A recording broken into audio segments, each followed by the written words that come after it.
بسم الله الرحمن الرحيم. اهلا بكم حبايبي. النهارده باذن الله هنعمل عاشوره. العاشوره دي عباره عن قمح زي ما انتم شايفين كده. قمح بنجيبه من عند العطار او العلاف، بنجيبه نقول له قمح العاشوره. ليه؟ بيبقى القمح متقشر متعش القشره بتاعته زي ما انتم شايفين كده. بنجيبه نغسله ونسيبه ينشف ونطحنه نص طحنه في المطحنه بتاعه الفلفل الاسود والكمون. نطحنه نص طحنه مش طحنه كامله، وما نخلوش كده لان لو خليناه بالشكل ده هيبقى بليله، واحنا مش عايزين بليله، احنا عايزين نعمل عاشوره. لما نطحنه هيبقى بالشكل ده اللي طحناه نص طحنه. مش شايفين بالمنظر ده كده؟ ده مطحون نص طحنه بالمنظر اللي انتوا شايفينه ده. هنعمل ايه بقى؟ هنجيب ميه. طبعا النص كيلو القمح نعمل اطباق كتيره، يعني مش بكتر. ممكن ايه لو مثلا نفرين ثلاثه ممكن يجيب ربع كيلو. 4 تنفار من 5 تنفار يجيبوا نص كيلو، ما يزودش عن كده، لان لو جاب كيلو هيعمل حله كبيره قوي. مع بعض نشوف هنعمله ازاي. زي ما انتم شايفين يا حبايبي، هنجيب ميه ونسقط فيها القمح اللي احنا طحناه نص طحنه بالشكل اللي انتم شايفينه ده. اللي انتم شايفينه ده نص كيلو، وهنولع عليه النار.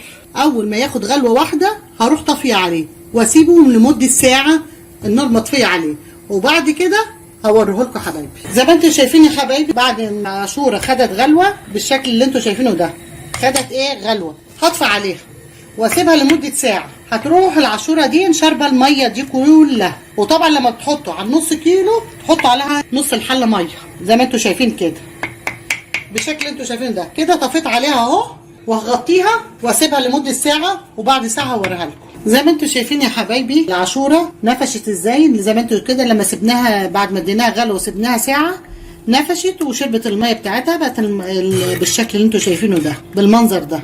بصوا الشكل بتاعها بعد ما شربت الميه بتاعتها نفشت ازاي، وبقت ايه تعتبر انها قربت على السوا اهي بالشكل ده. هنعمل ايه بقى؟ هنروح جايبين كيلو لبن. طبعا احنا عاملين نص كيلو قمح، هنجيب كيلو لبن، كيس لبن اهو كيلو، هنفضيه عليه اي نوع لبن، لبن علب، جهينه، لبن سايب، اي نوع لبن هنفضيه عليها بالشكل ده. بعد كده هنجيب سكر، هنحط كوبايتين سكر، والسكر ده على حسب رغبتكم انتوا. انا جبت كوبايتين سكر عليها واقلبه كده زي ما انتوا شايفين. احنا دلوقتي حطينا السكر وحطينا اللبن وهنولع عليها لغايه ما تستوي زي ما انتم شايفين يا حبايبي. طبعا احنا مش هنحط النشا دلوقتي، هنحط معلقتين كريم شانتيه، طبعا معلقتين كبار، وهناخد عليهم شويه لبن ساقعين بالشكل ده وندوبهم زي ما انتم شايفين كده يا حبايبي. بعد كده هناخدهم على العاشوره اللي على النار اللي احنا حطينا لها اللبن والسكر، ونفضيها عليه معلقتين الكريم شانتيه، نفضيه ونقلب بسرعه كده بالشكل ده، ونسيبها برده على النار لغايه ما ايه يخش في السوا. بعد كده هنحط برده النشا مع بعضينا، يعني احنا ماشيين خطوه خطوه كده مع بعض. بس ميزه الكريم الشانتيه ده بيدي العاشوره طعم جميل جدا، واللي مش عايز يحطه برده براحته، بس هي بتدي لها طعم. يبقى كده فاضل النشا والفانيليا هنحطهم في الاخر زي ما انتم شايفين يا حبايبي. نعمل ايه؟ النشا هناخد معلقتين نشا، هناخد معلقتين الاول نجربهم، لو لقيناها تقولها بقى حلو خلاص، لقيناها عايزه تاني نزود ايه معلقتين كمان شويه لبن، عشان لو خدنا النشا كده على الحاجه السخنه هيكلكع. لازم بلبن ساقع او بميه يدوب النشا. تفككوا كده النشا قبل ما تحطوه، مش نروح حاطين ايه نشا بزياده، لا نحط معلقتين بمعلقتين.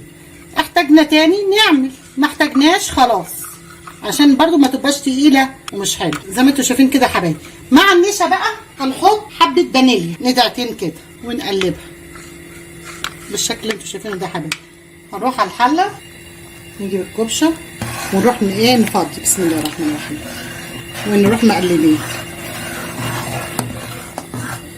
تبدا ايه تربط معانا، يبقى هي مش هنحتاج تاني، هي كده المعلقتين كفايه عليها لانها بصوا ربطت تاني، مش هتحتاج اي حاجه تاني. ويبقى كده العاشوره خلصت. هنفضيها في الاطباق واوريها لكم يا حبايبي. زي ما انتم شايفين يا حبايبي، بعد ما فضيتها في الاطباق نبدا بقى نزوقها مع بعض. عندكم جوز الهند، زبيب سوداني اللي موجود. دي جوز الهند هنحطها كده شويه على الوش، شويه زبيب حاجه كده تدي ايه منظر كده لطبق العاشوره. شويه سوداني بالشكل اللي انتوا شايفينه ده حبايبي، نزوقهم كلهم وورهم. بعد ما زوقنا الاطباق بالشكل اللي انتوا شايفينه ده، الكميه دي اتعمل نص كيلو قمح. النص كيلو قمح خد كيلو لبن، هو كيلو وربع لان حطينا كيلو معاه، والربع التاني خدناه حطينا منه شويه للنشا وشويه للكريم شانتيه، يعني كيلو وربع لبن على نص كيلو قمح على نص كيلو سكر، طبعا الفانيليا. وزي ما انتوا شايفين طريقه يعني لو مشيتوا عليها بنفس الطريقه اللي انا عاملاها في الفيديو هتاكلوا احلى عاشوره. وكل سنه وانتم طيبين. لو عجبكم الفيديو